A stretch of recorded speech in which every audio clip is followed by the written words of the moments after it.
नमस्ते बच्चों, welcome to social crackers. तो आज हम एक बहुत ही ज़्यादा धमाकेदार, बहुत ही ज़्यादा इंटरेस्टिंग चैप्टर कवर करने वाले हैं। मुझे पता नहीं आपको ये चैप्टर क्यों टफ लग रहा था, क्यों इस चैप्टर का इतना डिमांड है, बट ये चैप्टर सबसे इजी है। अगर आप मेरा हिस्ट्री समझ गए हो, जो भी बर्मिस इन्वेजन मैंने समझाया, अगर वो समझ गए हो तो ये तो बहुत ज़्यादा आसान होना चाहिए। ठीक है, फैक्चुअल है, मार्क्स लाने के लिए बहुत ईजी चैप्टर है ये। ठीक है, आई डोंट नो आपने इसे क्यों टफ बना के रखा है। आपके लिए अब थोड़ा सा मैं कोशिश करूंगा कि इसे सिंपल कर दिया जाए, जितना से ज़्यादा हो इजी कर दिया जाए। ठीक है, तो चलिए सिंचन का नाम लेके, मेरा जो फेवरेट कार्टून है, ठीक है, कैरेक्टर है, उसका नाम लेके चलिए चैप्टर को शुरू करते हैं। तो चैप्टर का नाम है ज्योग्राफी ऑफ इंडिया। बहुत इंपॉर्टेंट चैप्टर है, कॉम्पिटेटिव एग्जाम का जो तैयारी करे उसके लिए भी इंपॉर्टेंट है, और जो एग्जाम देने वाले उसके लिए तो ऑफकोर्स आपके लिए तो है ही। ठीक है, और बर्मीज इन्वेजन का जो भी पीपीटी है वो आपको टेलीग्राम लिंक और जो व्हाट्सएप ग्रुप है वहां पे आपको मिल जाएगा। वो मैंने डिस्क्रिप्शन बॉक्स में दे दिया है, वहां जाके ज्वाइन हो जाना, वहां पे सारा चीज मैं दे रहा हूँ। ठीक है, तो चलिए अभी शुरू करते हैं। की पॉइंट्स क्या क्या पढ़ने वाले चैप्टर में वो जानना जरूरी है, चैप्टर का एक ओवरव्यू लेना बहुत जरूरी होता है। ठीक है, तो इंट्रोडक्शन ऑफ इंडिया, थोड़ा सा इंडिया के बारे में जानेंगे जो आप ऑलरेडी जानते हो। फिर location and size of India, आखिरकार इंडिया का लोकेशन, इंडिया का साइज क्या है, वो सब कुछ हम जानेंगे। उसका थोड़ा फैक्चुअल डाटा, ये पूरा फैक्चुअल पार्ट है। Physiography of India and its division सब देखिए। Physiography of India, land forms, major land forms. अब इंडिया में कहीं डेजर्ट मिलता है, कहीं माउंटेन्स है, कहीं पे आपका प्लेन्स है, कहीं पे प्लेटूज है, तो वो सारे के बारे में हम क्या करेंगे, पढ़ेंगे अच्छा से इन डिटेल्स। ठीक है, और ये भी फैक्चुअली है। ठीक है, क्लाइमेट ऑफ इंडिया, मानसून वगैरह के बारे में हम जानेंगे। ठीक है, vegetation of India and there types, आखिरकार इंडिया में कितना टाइप का वेजिटेशन है, क्या क्या है, वो सब के बारे में जानने वाले हैं। Growth and distribution of population of India, growth of the population कैसे हुआ, क्या हुआ, वो सब कुछ जानेंगे। अभी बस मैं बता रहा हूँ ऐसे। ठीक है, माइग्रेशन, कि आखिरकार माइग्रेशन से क्या इंपैक्ट हुआ, कितना टाइप का माइग्रेशन होता है, ये सब भी जानेंगे। इंट्रोडक्शन टू इंडियन इकोनॉमी का देखिए बेसिक्स जानेंगे। ठीक है, इतना कुछ डीप में नहीं जाना, बस एक बेसिक जानना है क्या होता है क्या नहीं होता है। ठीक है, पॉलिटिकल डिविजन ऑफ इंडिया बहुत ज्यादा इंपॉर्टेंट है, शॉर्ट है, उतना बड़ा भी नहीं है, बट इंपॉर्टेंट भी बहुत ज्यादा है। ठीक है, आने वाला पार्ट में ऑलरेडी कवर करने वाले कैसे होगा क्या होगा। मैं कोशिश करूंगा कि जितना से ज्यादा हो ना, ये तो छोटा से छोटा पार्ट में कर दिया जाए, ताकि आपके लिए भी इजी हो, आपके लिए भी ज्यादा डिफिकल्ट ना हो। ठीक है, तो चलिए अब फाइनली शुरू करते हैं। यहाँ लिखा है ना मजा लगी वो हंसा के मजा लगी वो। ठीक है, चैप्टर टू बहुत बेसी इंटरेस्टिंग আছে তোমালোকে এনে এনে এক টাপ বনাই থৈ দিছা। ठीक है, अभी यहाँ पे देखिए पहला लाइन ही बहुत इंटरेस्टिंग है। ठीक है, यहाँ से आपका कॉन्सेप्चुअल अंडरस्टैंडिंग पता चल जाएगा। अगर बचपन से लट के आए हो ना तो समझ में नहीं आने वाला है। ठीक है, इसलिए मैं कोशिश करूंगा कि क्लियर कर दूं। India is an important country situated in the northern hemisphere of the earth. अब यहाँ पे कीवर्ड क्या है, यहाँ से भी क्वेश्चन आ सकता है कि इंडिया का कहाँ पे है लोकेशन। ठीक है, तो कहाँ पे है, नॉर्दर्न हेमिस्फीयर में। अब आप बोलोगे सर ये नॉर्दर्न हेमिस्फीयर क्या होता है। ठीक है, मान लीजिए ठीक है, ये डस्टर है। मैंने आपको बोला कि इस डस्टर को दो पार्ट में डिवाइड करना है, ऑलमोस्ट इक्वल होना चाहिए। आप क्या करोगे कि, और मैं आपको ये भी बोल दूंगा स्केल वगैरह नहीं लेना है कि काउंट करोगे, हाँ यहाँ से 1 सेंटीमीटर 2 सेंटीमीटर 15 हो गया, हाँ 7, ये 20 का पॉइंट होगा। नहीं, मैंने आपको बस 30 सेकेंड का टाइम दिया है, नो स्केल नथिंग।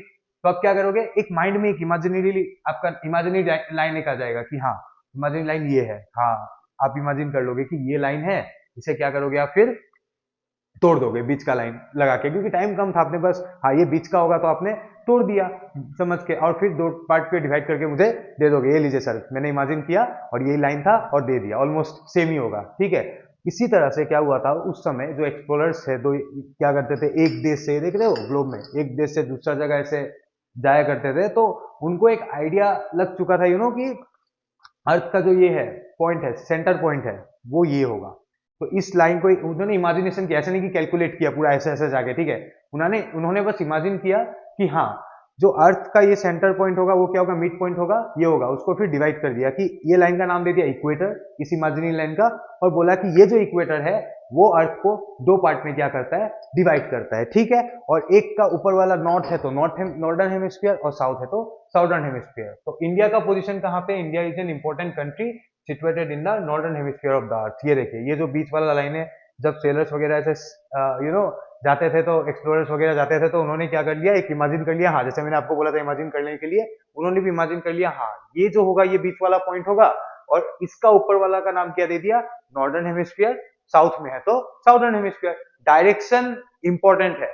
ठीक है, हमेशा याद रखना ज्योग्राफी में आपका डायरेक्शन का कॉन्सेप्ट एकदम क्लियर होना चाहिए।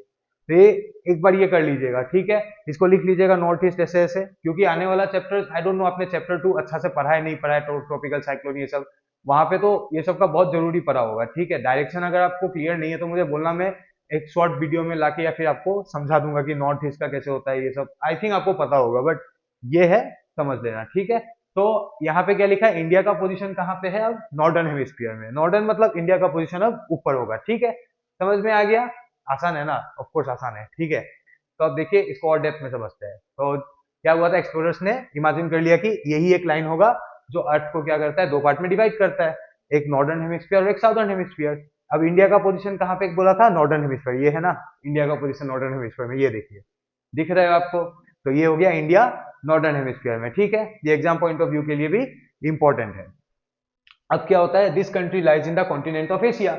दूसरा पॉइंट बोला है कि जो इंडिया है वो कहाँ पे लाई करता है, कौन सा कॉन्टिनेंट में लाई करता है, एशिया में। ये देखिए ये पूरा एशिया है, ये इंडिया, ठीक है, बांग्लादेश तो नहीं है ना, ये इंडिया ही है, ठीक है। तो ये एशिया में कहाँ पे है, इंडिया एशिया का साउथ पोजीशन पे है, ठीक है। एशिया का नॉर्थ ये हो गया, एशिया का साउथ ये हो गया, तो एशिया कहाँ पे, एशिया का कहाँ पे हो गया, इंडिया यहाँ पे, ठीक है। तो अभी आप समझ गए होंगे कि इंडिया का पोजीशन कहाँ पे है एशिया में, यहाँ पे है, ठीक है। इसलिए कहा गया है क्या, this country lies in the continent of Asia, ठीक है। तो इंडिया कहाँ पे लाई करता है, एशिया में लाई करता है।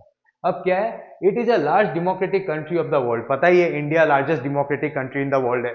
It is full of diversities, India में बहुत सारा डाइवर्सिटी, बहुत डाइवर्सिटी मिलता है। It is full of diversities, indeed it is full of diversities, why, अब आपको पता चल जाएगा। Such diversities are apparent due to its variations in climate, physical environment and socio economic conditions. अब क्या होता है कि इंडिया में इतना सारा डाइवर्सिटी सिर्फ आपको लैंग्वेज, कल्चर ये सब में देखने को नहीं मिल रहा है, लैंड फॉर्म्स में भी देखने को मिल रहा है। कहीं पे प्लेटू है तो कहीं डेजर्ट है, कहीं पे माउंटेन्स है, कहीं पे हिल्स है, कहीं पे वैलीज है, ठीक है। तो क्या हो रहा है, आप देख रहे हो, प्लेन्स है तो प्लेटूज है, तो ये सब क्या हो रहा है, अलग अलग डिविजन है, अलग अलग क्या बोल रहे हैं आप, लैंड फॉर्म्स है इंडिया में, ठीक है, ये आप समझ गए होंगे। दूसरा, इंडिया का वेरिएशन में कल्चर में तो देखने को मिलता ही है, लैंग्वेज ये सब तो है ही, ठीक है। क्लाइमेट में भी आपको वेरिएशन देखने को मिलता है, ठीक है, कहीं पे बहुत ज्यादा गर्मी है, कहीं पे बहुत ज्यादा क्या होता है, ठंडा है, ठीक है। अभी क्या क्या है आपको और ज्यादा क्लियर हो जाएगा। तो वही यहाँ पे लिखा है कि इंडिया में बहुत सारा वेरिएशन देखने को मिलता है, चाहे वो फिजिकल हो, फिजिकल मतलब लैंड फॉर्म्स वगैरह, ठीक है। दूसरा क्या बोला है, एनवायरमेंट, एनवायरमेंट भी काफी का चेंजेस, वेरिएशन देखने को मिलता है। और तीसरा इन्होंने क्या बोला, सोशियो इकोनॉमिक कंडीशंस। तो इंडिया में सोशियो, कोई गरीब है, कोई अमीर है, ठीक है, ये सारा चीज ज्योग्राफी से भी लिंक्ड है। आज आपको पता चल जाएगा कि कुछ लोग मतलब अमीर क्यों है, कुछ लोग गरीब क्यों है, कुछ एरिया ज्यादा अमीर है, कुछ एरिया ज्यादा गरीब है। बहुत इंटरेस्टिंग चैप्टर है, ठीक है, अभी आपको थोड़ा थोड़ा क्लियर हो जाएगा। क्लाइमेट में तो वेरिएशन है ही। अब चलिए आगे बढ़ते हैं। तो ये क्या लिखा हुआ है, there there is on one hand severe cold climate of the high snow covered Himalaya. तो अब देखिए हिमालय में तो ठंडा ही होगा ना, हिमालय में गर्म थोड़ी ना होगा। तो वही लिखा हुआ है कि एक क्या होता है, वेरिएशन बता रहे हैं इंडिया का, ठीक है, इंडिया में कितना ज्यादा वेरिएशन है, इंडिया में कितना ज्यादा लैंड फॉर्म्स का डाइवर्सिटी ऑलरेडी दिया है ना, डाइवर्सिटी। तो एक डाइवर्सिटी देखिए, कहीं पे इंडिया में क्या मिल रहा है, एकदम हिमालय मिल रहा है, ठंडा जैसा, एकदम ठंडा हिमालय मिल रहा है, ठीक है, अब वहां गर्म तो होगा नहीं। और क्या बोल रहे हैं यहाँ पे, कहीं पे एकदम गर्मी है, ठीक है, डेजर्ट में चला जाओ, वहां आपको गर्मी लगे, वहां ठंडा ठंडा थोड़ी ना लगेगा। तो डेजर्ट में एकदम आपको गर्मी लग रहा है, ठीक है। तो कहीं पे बहुत ज्यादा ठंडा है इंडिया में, कहीं पे बहुत ज्यादा गर्मी है, ठीक है।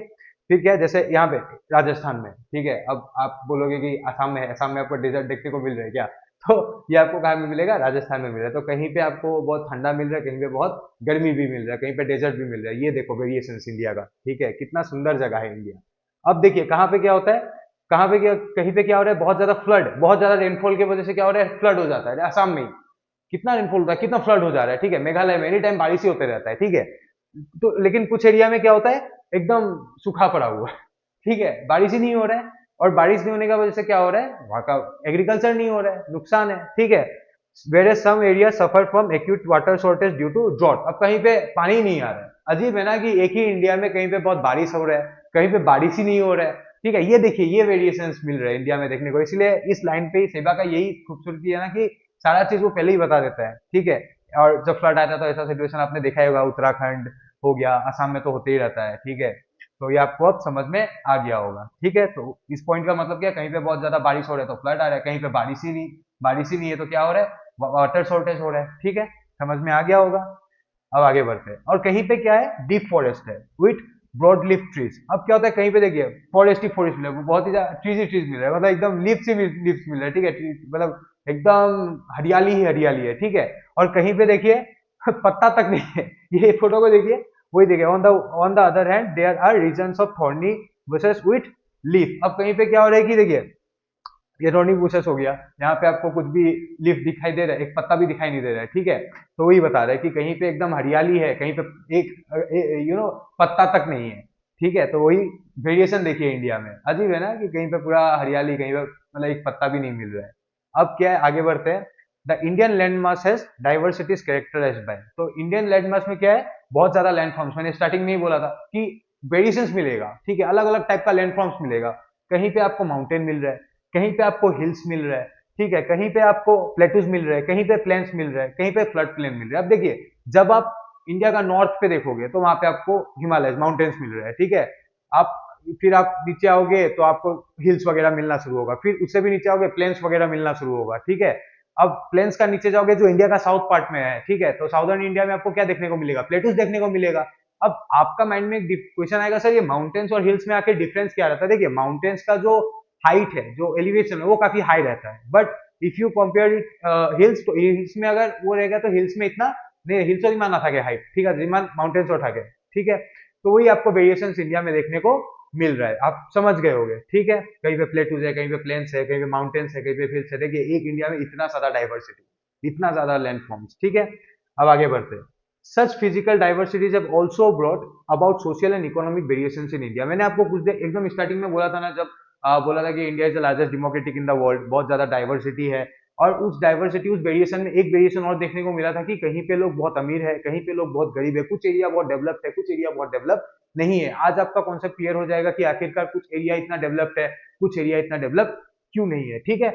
यहाँ देखिए, there are some socially and economically backward societies in some places. तो कुछ एरिया में क्या है, बहुत ज्यादा क्या है, socially and economic backward societies रहता है, मतलब बहुत ज्यादा सोसाइटी ऐसा है कि सोशली एंड इकोनॉमिकली क्या है, बैकवर्ड है, ठीक है। ऐसा आपको देखने को मिल ही जाता होगा। और ये ज्यादातर कहाँ रहता है, जहाँ ज्यादातर आप देखिएगा वहां पे रहता है जहाँ ट्रांसपोर्ट एंड कम्युनिकेशन अच्छा नहीं रहता है, जहाँ डेवलपमेंट उतना अच्छा नहीं रहता है, ठीक है। आपको ज्यादातर उसी जगह पे ये सब चीज देखने को मिल जाएगा, या फिर आपको उस जगह पे भी देखने को मिलेगा, जहाँ पे फॉरेस्ट वगैरह हो गया, जहाँ लोग एकदम फॉरेस्ट में रह रहे हैं, जहाँ पे हिल्स वगैरह में। अब अरुणाचल में आप कुछ एकदम ऊपर में चला जाइए, वहां पे आपको उतना डेवलपमेंट देखने को नहीं मिलेगा, वहां पे ज्यादातर आपको सोशली एंड बैकवर्ड क्लासेस देखने को मिलेगा। क्यों? क्योंकि वहां ट्रांसपोर्ट एंड कम्युनिकेशन नहीं है, ट्रांसपोर्ट एंड कम्युनिकेशन नहीं है तो ज्यादा डेवलपमेंट नहीं है। अब आपको समझ में थोड़ा थोड़ा आ रहा होगा, और ये क्यों हो रहा है, फिजिकल वेरिएशन की वजह से, फिजिकल लैंडफॉर्म्स की वजह से। अब जहाँ पे प्लेन एरिया है, अभी जैसे हम जहाँ पे आज बिहार, ये सब प्लेन एरिया हो गया, वहां पे आप देखिए अच्छा खासा डेवलपमेंट है, ठीक है। दिल्ली वगैरह चला जाइए, अच्छा डेवलपमेंट है। बट वही अरुणाचल में चला जाइए, जैसे आप उठते जाओगे पहाड़ों पे, आपको धीरे धीरे क्या होगा, वहां पे क्या होगा, economically and socially backward classes देखने को मिल जाएगा। क्यों मिलेगा? क्योंकि वहां का लैंड फॉर्म से। अब देखिए, अब आप घर कहाँ बनाओगे जहाँ पे आपको हॉस्पिटल, स्कूल सब कुछ मिल जाए। अब आप घर वहां पे बनाओगे क्या, जहाँ पे आपको ऐसे ऐसे ऐसे ऐसे ऐसे ऐसे जाना पड़े, ठीक है। पिट्ठी उट्टी टूट जाएगा, आप वहां पे कुछ, आप बोलोगे नहीं यहाँ तो रहना ही नहीं है, मुझे कहाँ रहना जहाँ पे सब फैसिलिटी मिला। अब आप वहां जगह तो जाके रहोगे नहीं, तो वो जगह पे क्योंकि डेवलपमेंट नहीं है, ट्रांसपोर्ट कम्युनिकेशन नहीं है, और क्योंकि क्या होता है, फिजिकल वेरिएशन की वजह से, क्योंकि कुछ जगह का हिल्स वगैरह हो गया, वहां पे लोग जाना भी नहीं चाहते। अब कभी कभी आप एक्सीडेंट वगैरह भी सुनते रहते हो, जहाँ लैंड स्लाइड वगैरह बहुत होता है, तो उस जगह पे लोग जाना नहीं चाहते हैं, ठीक है। तो उसका वजह से क्या होता है, वो जगह socially and economically backward society होता है, ठीक है, वो पर्टिकुलर जगह। अब क्या, against this some modern urban societies in other places of the country also grow. अब क्या होता है, एक ही साइड में देखिए इंडिया में कहीं पे सोशली एंड बैकवर्ड क्या है, सोसाइटी देखने को मिल रहा है, और कहीं पे आपको एकदम एडवांस सोसाइटी देखने को मिल रहा है, कहीं पे एकदम मॉडर्न सोसाइटी देखने को मिल रहा है। मुंबई चला जाइए, दिल्ली चला जाइए, प्लेन एरिया हो गया, ठीक है। अब आपको दिल्ली में क्या देखने को मिले, एकदम मेट्रो ट्रेन हो गया, आप इधर से जाओ उधर जाओ, ठीक है, कहीं पे पहुंच जाते हैं, उबेर ओला सब कुछ देखने को मिल रहा है, पूरा ऐसा एक बिल्डिंग, सब कुछ कनेक्टिविटी देखने को मिल रहा है। लोग वहां खुश है, एकदम पिज्जा बर्गर सब कुछ खा रहे हैं, चिल कर रहे हैं, एंजॉय कर रहे हैं। बट यहाँ नहीं हो रहा है। यहाँ क्यों हो रहा है? क्योंकि प्लेन एरिया है, ठीक है। प्लेन एरिया में क्या क्या फैसिलिटी होती है, जहां जहां रिसोर्सेस होता है वहां पे क्या होता है, इंडस्ट्री बैठा देते हैं, इंडस्ट्री भी उस जगह बैठाते हैं जहां ट्रांसपोर्ट कम्युनिकेशन मार्केट का अवेबिलिटी ऑफ इंडस्ट्री। जाके आप कब्रिस्तान में थोड़ी ना लगाओगे, मतलब भूत भूलैया कोई आएगा ही नहीं, ठीक है। तो क्या होता है, उस जगह पे लगा दिया। और जो प्लेन एरिया है, प्लेन एरिया में अब आपको आप जा रहे हो बस ऐसे, एकदम सिंपल है, ऐसे जा रहे हो। हिल्स में क्या हो रहा है, ऐसे ऐसे ऐसे ऐसे करके मैं फोटो में दिखाई देता हूँ, तो आपको और ज्यादा समझ में आ जाएगा। ये देखिए, अब इस जगह पे कौन इंसान, मतलब इस जगह पे जो भी लोग रहेगा, यहाँ पे सोशली बैकवर्ड रहेगा ना, तो क्योंकि क्यों रहा है, फिजिकल लैंडफॉर्म जो है वो उतना अच्छा नहीं है, फिजिकल लैंडफॉर्म मतलब सपोर्ट नहीं करता है वहां पे डेवलपमेंट के लिए। लेकिन और ये हिल्स वगैरह ज्यादातर डेजर्ट एरिया में जो भी होता है, यहाँ पे आपको ज्यादातर देखने को मिलेगा, ठीक है। देखिए यहाँ पे एक दो घर है, यहाँ फोन ही आएगा। सोचिए, आप जस्ट इमेजिन करिए, यहाँ पे रह पाओगे नहीं, क्योंकि लैंडफॉर्म्स भी अच्छा नहीं है, ना रास्ता है, ना कनेक्टिविटी, ना कुछ है, पहाड़, ये सब जगह पे नहीं रहना चाहिए। लेकिन जहाँ प्लेन एरिया, ये देखिए प्लेन एरिया कितना डेवलपमेंट है, कितना ही है, क्योंकि एग्रीकल्चर हो रहा है, नदियां है, रोड कनेक्टिविटी हो, ज्यादातर आपको दिल्ली कलकत्ता ये सब साइड में देखने को मिल जाएगा, मुंबई सुंबई, ठीक है, क्योंकि सब कुछ बढ़िया है और डेवलपमेंट के लिए एकदम मतलब बढ़िया लोकेशन है। बट यहाँ पे नहीं है, क्योंकि फिजिकल लैंडफॉर्म भी अच्छा है, प्लेन एरिया है, प्लेन एरिया अच्छा है, वहाँ पे फर्टिलिटी होता है सोइल का, एग्रीकल्चर ग्रो कर सकते, जितना एग्रीकल्चर होगा वो रिसोर्सेज तो रहेगा ही, और ऊपर से क्या होगा, सब कुछ ठीक रहेगा। बट यहाँ पे अब एग्रीकल्चर ग्रो करोगे, यहाँ पे क्या ही होगा, तो यहाँ पे ज्यादातर आपको बैकवर्ड क्लासेस, बैकवर्ड सोसाइटीज ही देखने को मिलेगा। अब आपका कॉन्सेप्ट क्या है, बिल्कुल क्रिस्टल क्लियर हो गया होगा कि फिजिकल लैंडफॉर्म से आखिर ज्योग्राफी से कैसे रिलेशन है, क्यों आखिर ज्योग्राफी भी एक इंपॉर्टेंट रोल प्ले करता है, लोग कहीं पे आपको सोसाइटी अगर गरीब देखने को मिल रहा है, तो अब आपको समझ में आ गया वो सब क्यों हो रहा है, फिजिकल वेरिएशंस की वजह से हो रहा है, ठीक है। अब क्या, in India there are different societies of various human groups with varying languages, dresses, food, habits and social custom। अब क्या है, ऑफ कोर्स इंडिया में आपको बहुत सारा कल्चर, बहुत सारा फूड हैबिट्स, बहुत सारा ट्रेडिशन, बहुत सारा लैंग्वेज देखने को मिल जाएगा, नॉर्थ ईस्ट में ही कितना सारा लैंग्वेजेस है, ठीक है। तो वही बात है कि इंडिया में क्या हो रहा है, अलग अलग जगह अलग अलग चीज देखने को मिल जाएगा, वहां पे भी एक ज्योग्राफी का इंपॉर्टेंट रोल प्ले हो रहा है, ठीक है। अब आपको आगे और ज्यादा समझ में आ जाएगा क्या क्या आने वाला है, ठीक है। अब क्या है, such diversities are the main characteristics of Indian society and culture. अभी देखिए, अभी हमने थोड़ा देर पहले पढ़ा था ना कि इंडिया में बहुत ज्यादा डाइवर्सिटी देखने को मिलता है, चाहे वो लैंड फॉर्म्स का ले लो, चाहे वो कल्चर हो, चाहे वो लैंग्वेज हो, चाहे वो रिलीजियन हो, चाहे वो आपका फूड हैबिट्स हो, चाहे वो कोई भी कस्टम हो, चाहे वो कोई भी चीज हो, हर जगह आपको डाइवर्सिटी डाइवर्सिटी देखने को मिल रहा है। आपको हर 10 किलोमीटर, हर 20 किलोमीटर में, या फिर मान लीजिए एटलीस्ट 1000 किलोमीटर में तो है कि अलग लैंग्वेज, अलग अलग लैंग्वेज बोलने वाले, अलग अलग क्या बोलते हैं, रिलीजन के लोग आपको मिल जाते हैं, ठीक है। तो यहाँ पे वही बोला कि सच डाइवर्सिटी ज्यादा main characteristics of Indian society and culture. ये जो डाइवर्सिटी है, यही क्या है, इंडियन सोसाइटी एंड कल्चर का क्या है, एक मेन कैरेक्टरिस्टिक्स है, ठीक है। But it is important to note that although our country has so much diversity, it is a united sovereign country. अब क्या हो रहा है कि हमारा देश में इतना ज्यादा डाइवर्सिटी होने के बाद भी हम क्या है, यूनाइटेड सॉवरेन कंट्री। अब देखिए, आपका और आपका दोस्त, कभी कभी आपका क्या व्यू पॉइंट्स अलग अलग हो सकता है, ठीक है, तो आप एक दूसरे को पीट भी देते हो, आजकल तो न्यूज में आता ही रहता है, थोड़ा सा कुछ हुआ, उसको कुरकुरे चाहिए, उसको ये चाहिए, लेस चाहिए, उसमें भी झगड़ा कर देते हो, ऐसा नहीं होता होगा बट हो जाता है ना। तो आप एक क्या करते हो, कॉमन पॉइंट पे नहीं आते हो, आपका क्योंकि थिंकिंग अलग अलग होता है, किसी को ये अच्छा लगता है, किसी को वो अच्छा लगता है, तो दोनों में झगड़ा हो जाता है, ठीक है। बट इंडिया में एक पॉइंट ये कि देखिए, इतना ज्यादा डाइवर्सिटी, इतना सब कुछ अलग अलग होने के बावजूद हम क्या है, एक यूनाइटेड सॉवरेन कंट्री, हम खुशी खुशी एक साथ यूनाइटेड रहते हैं, ठीक है। सॉवरेन कंट्री तो है ही, क्योंकि अब थोड़ी ना ब्रिटिश हमारे लिए कोई पॉलिसी बना रहा है, हमारा गवर्नमेंट हम सुनते हैं वो हमारे लिए पॉलिसी बना रहे हैं, ब्रिटिश आके थोड़ी ना बोल रहे हैं यू मेक दिस पॉलिसी, ऐसा थोड़ी ना हो रहा है, नहीं हो रहा है ना। तो वही बोल रहे हैं कि इतना ज्यादा डाइवर्सिटी होने के बाद भी हम क्या है, एक यूनाइटेड सॉवरेन कंट्री है। क्यों है, आपको इस पॉइंट पे पता चल जाएगा। Unity and integrity is the tradition of this country. देखिए, पहले से हो रहा है कि हमारे देश में क्या है, ये यूनिटी और इंटीग्रिटी जो है, एक साथ सब कुछ हम लोग जो जॉइन है, हम एक साथ सब कुछ शेयर करते हैं, एक साथ रहते हैं, ये हमारा क्या है, एक ट्रेडिशन ही रहा है, ठीक है। क्यों रहा है, ये आपको इस पैराग्राफ में आंसर पता चल जाएगा, और यहाँ से शायद क्वेश्चन भी आ सकता है, ठीक है। तो the strong cultural base inherited from the past. पहला रीजन क्या बोला है कि आखिरकार हम इतना ज्यादा डाइवर्सिटी होने के बाद में यूनाइटेड क्यों है, क्योंकि हमारा क्या है, एक स्ट्रॉन्ग कल्चरल बेस है। स्ट्रॉन्ग कल्चरल बेस का मतलब क्या हुआ कि देखिए, हमारा एक कॉमन कल्चर रहा है, ठीक है। हमारा एक कॉमन कल्चर क्या रहा है कि देखिए, जब ब्रिटिश आया था, ठीक है, तो हमने सब एक साथ मिलके लड़ाई किया था, ठीक है। हमने थोड़ी ना ये बोला कि गुजरात वाला नहीं लड़ रहा है, बिहार वाला नहीं लड़ रहा है, ऐसा थोड़ी ना हो रहा है, या आसाम वाले नहीं लड़ रहे हैं, सब लड़ा है, ठीक है, सब में हुआ है, सबने मिलकर ब्रिटिश को हराया, तो हमारा एक कॉमन पास्ट हुआ, ठीक है। हमारा एक कॉमन कल्चर भी देखिए, जब भी हम बड़े बुजुर्ग, हमारा जो सोसाइटी होता है, ठीक है, हम क्या करते हैं, उसका पैर छू के आशीर्वाद लेते हैं हमेशा। अपना सुबह जब अपने स्कूल वगैरह जाया करो, तो अपने पेरेंट्स का पैर छू, बहुत पावरफुल होता है वो चीज, ठीक है, किया करना, ठीक है। तो वो हमारा एक कल्चर रहा है, ठीक है। आप हम अपने घर में जो एल्डर्स होते हैं उसका पैर छूते हैं, आशीर्वाद लेते हैं, ये हमारा एक कॉमन कल्चर रहा है, राइट। चाहे डाइवर्सिटी बहुत ज्यादा हो, बट कुछ कुछ चीज हमें कॉमन है, ठीक है। फिर क्या है, the natural similarity. Natural similarity देखिए, हमें बहुत ज्यादा कहीं कहीं लैंडफॉर्म्स ऑलमोस्ट सिमिलर ही है, देखिए आसाम में भी हो गया, पूरा नॉर्थ ईस्ट एरिया जो है, वहाँ का भी लैंडफॉर्म्स ऑलमोस्ट सिमिलर है।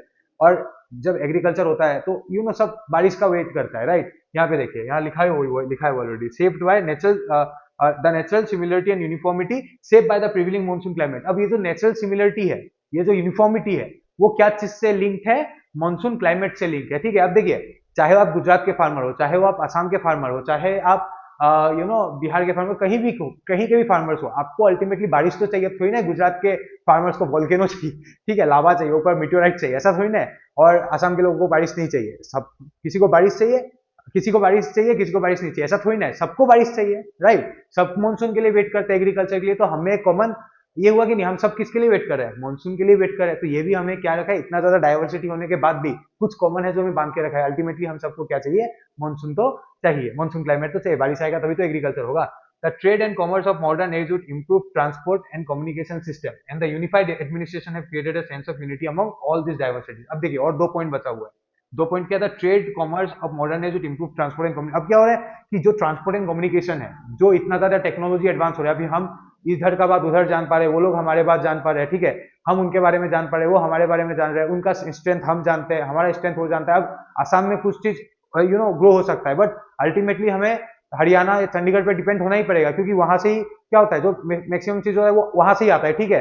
और उसी तरह से आसाम से भी अगर उन लोगों को भी अगर चाय पीने, तो आसाम ये सब जगह पे डिपेंडेंट रहना पड़ेगा, राइट। तो क्या होता है, ट्रेड और कॉमर्स से क्या है, इतना ज्यादा डाइवर्सिटी होने के बाद भी हम क्या है, यूनाइटेड है। अब मान लीजिए आपका और आपका दोस्त भले ही जितना भी ओपिनियंस अलग हो, बट आपको भी हो सकता है आपका दोस्त का मैथमेटिक्स अच्छा हो, आपका सोशल साइंस अच्छा हो, तो आप दोनों मिलके तो आप अलग भी हो, व्यू पॉइंट्स अलग हो, भले ही आप मिलके एक सोल्यूशन तो आते हैं ना, एक कॉमन चीज तो है ना।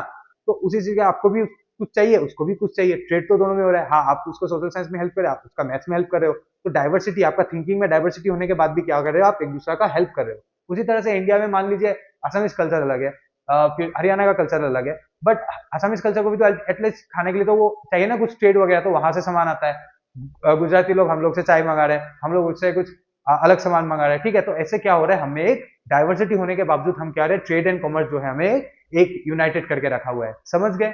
अब क्या है, और टेक्नोलॉजी वगैरह तो है, ट्रांसपोर्ट कम्युनिकेशन, हम इधर से उधर जा रहे हैं, क्योंकि हमें इधर से उधर तो जाना पड़ेगा ना, हम पढ़ने जाते हैं, कोई स्टूडेंट हो गया कोटा पढ़ने जा रहा है, ठीक है, ट्रांसपोर्ट एंड कम्युनिकेशन अच्छा है तभी तो जा पा रहे हो, और फिर आना है तो पटक आ भी पा रहे हो, ठीक है। वहां का लोग यहाँ आ रहे हैं कुछ काम के लिए, ठीक है।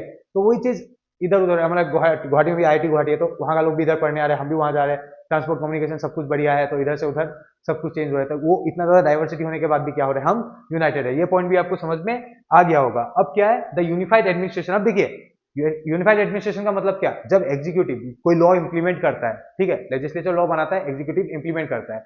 ये जो एडमिनिस्ट्रेशन है, ठीक है, जब वो लॉ इंप्लीमेंट करता है, थोड़ी ना बोलता है गुजरात के लिए अलग है, असम के लिए अलग है, गुजरात के लिए बच्चों को पीटेंगे, असम के बच्चे को नहीं पीटेंगे, उन्हें आजादी दे देते हैं, ऐसा तो नहीं हो रहा है। सब जगह के बच्चों को इक्वली पीटा जा रहा है, ठीक है। नेशनल एजुकेशन पॉलिसी में लिखा हुआ है ना कि तीनों लैंग्वेज, तो हर जगह ये अप्लाई हो रहा है, ऐसा थोड़ी हो रहा है कि बस गुजरात में हो रहा है, असम में नहीं हो रहा है। तो जो भी पॉलिसी गवर्नमेंट लाता है, वो एडमिनिस्ट्रेशन क्या करता है, कोशिश करता है कि हर जगह वो इंप्लीमेंट हो। तो हम में इतना ज्यादा डाइवर्सिटी है, असम में कोई असमीज बोल रहा है, बंगाल में कोई बंगाली बोल रहा है, फिर कलकत्ता में कोई बंगाली बोल रहा है, गुजरात में कोई गुजराती बोल रहा है, बट स्टिल जब एक एडमिनिस्ट्रेशन नेशनल एजुकेशन पॉलिसी पूरा देश में इंप्लीमेंट करता है, हर स्कूल में इंप्लीमेंट करता है, तो ये थोड़ी ना बोलता है कि गुजरात ठीक है अच्छा है, वहां पे मैथ्स हटा देते हैं और असम में मैथ्स रख देते हैं, ऐसा नहीं हो रहा है। हर जगह मैथ्स भी है, हर जगह साइंस भी है, सब कुछ इक्वली काम चल रहा है। एडमिनिस्ट्रेशन और लॉ जब ला रहा है, वो सारा देश के लिए क्या जो लॉ ला रहा है वो सब पे एप्लीकेबल हो रहा है। इसलिए क्या है, इतना ज्यादा डाइवर्सिटी होने के बाद भी हम क्या है, यूनाइटेड है। अब आपको अपना ये तीनों का आंसर यहाँ पे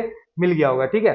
तो this has created a sense of unity among all this diversities in the minds of all Indians. यहाँ से कॉन्सेप्चुअल क्वेश्चन आ सकता है। देखिए इस बार मैंने क्या किया है, नोट्स भी अच्छा से प्रिपेयर कर लिया है, ताकि आपको कोई दिक्कत ना हो हर एक टॉपिक का। इसलिए मैं धीरे धीरे जा रहा हूँ, बट अच्छा से जा रहा हूँ। आप शायद अपना यूनिट टेस्ट के बारे में सोच रहे होगे, बट मैं आपका फाइनल्स के बारे में सोच रहा हूँ, ठीक है। लेट अस मतलब बड़ा सोचते हैं, ठीक है, छोटा में क्या ही खुशी रहना है, बट ठीक है, ऐसे ऐसे अगर पढ़ाई करते हो धीरे धीरे भी हो जाएगा, ठीक है। टेंशन नहीं लेना, मैं कोशिश करूंगा कि कम पार्ट में हो जाए, ठीक है।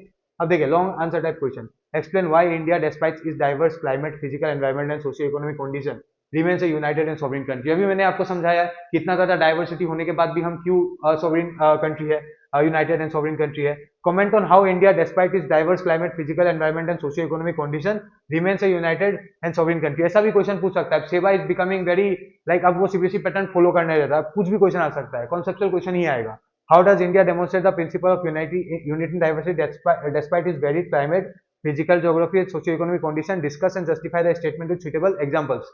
देखिए ये तीनों क्वेश्चन आप पढ़ो तो ऑलमोस्ट पैटर्न सेम ही लग रहा है, क्वेश्चन सेम है, बस क्वेश्चन सेम है, बस उसका स्टाइल अलग अलग है, आंसर भी सेम होगा, ठीक है। India is often described as, ये देखिए ये भी सेम है, as a land of unity in diversity despite being characterized by significant variations in climate, physical geography and socio-economic condition. Critically analyze how India manages to sustain its unity and sovereignty amid such profound diversities. Provide examples to justify the statement and evaluate the challenges that may arise from this diversity. अब देखिए almost अगर आप बोला जाए तो almost सबका जो meaning है वो एक ही है, बस क्वेश्चन को थोड़ा कॉम्प्लिकेटेड कर दिया गया है। वैसे ही सेवा क्या कर सकता है, क्वेश्चन को कॉम्प्लिकेटेड करेगा, बट आंसर हमने अच्छा से पढ़ा है, आपने अच्छा से कवर किया है, आप जरूर सकोगे। ठीक है, तो ये देखिए इसका आंसर जो है ये भी मैंने आपको लिख के रखा है। ऐसे आप आंसर राइटिंग भी देखिए अपने आप भी प्रैक्टिस कर सकते हो, जरूरी नहीं है कि मतलब जो गाइड बुक वगैरह ये सब जो दिया गया है, नहीं आप खुद भी प्रैक्टिस कर सकते हो, या जो मैं दे रहा हूँ जरूरी नहीं हुई, मैंने ऑलरेडी कहा है कि आप मुझे पर्सनली भी कांटेक्ट कर सकते हो, व्हाट्सएप वो सब लिंक दिया हुआ है, वहां भी अपना आंसर राइटिंग देख सकते हो।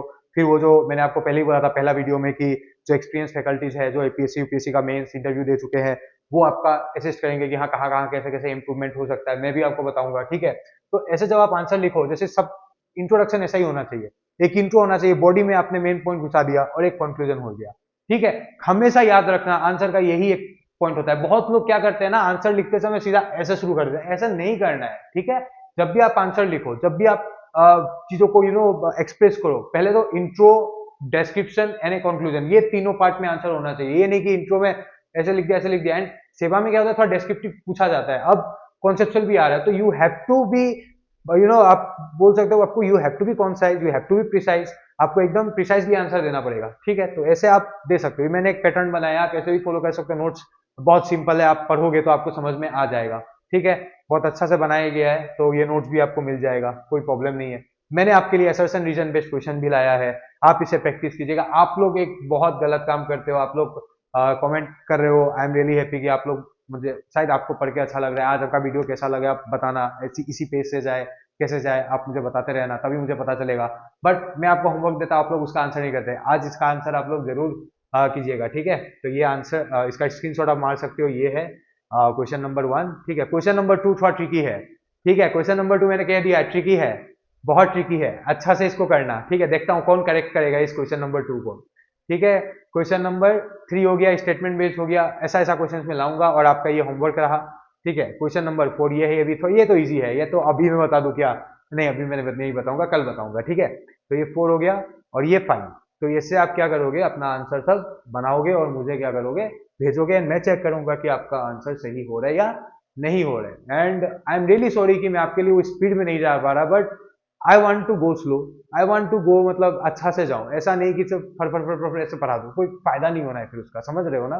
तो आई एम रियली सॉरी, मैं सबका एक्सपेक्टेशंस तो फुलफिल नहीं कर पा रहा, but I am trying my best कि सब हो जाए। जल्दी से मैं एक ऐसा एक वीडियो लाने वाला हूँ जिससे आपको पता चलेगा थोड़ा मेरे स्टोरी के बारे में और मतलब बहुत कुछ आपको सीखने को मिलेगा। ठीक है, तो वो मैं एक लाऊंगा और एक सीरीज धीरे धीरे आने वाला हूँ, कैसे assertion reason based question solve करते हैं। ये सेवा के लिए नया नया है, तो आई कैन अंडरस्टैंड कि यू नो हमें प्रैक्टिस का जरूरत है, मैं कराऊंगा।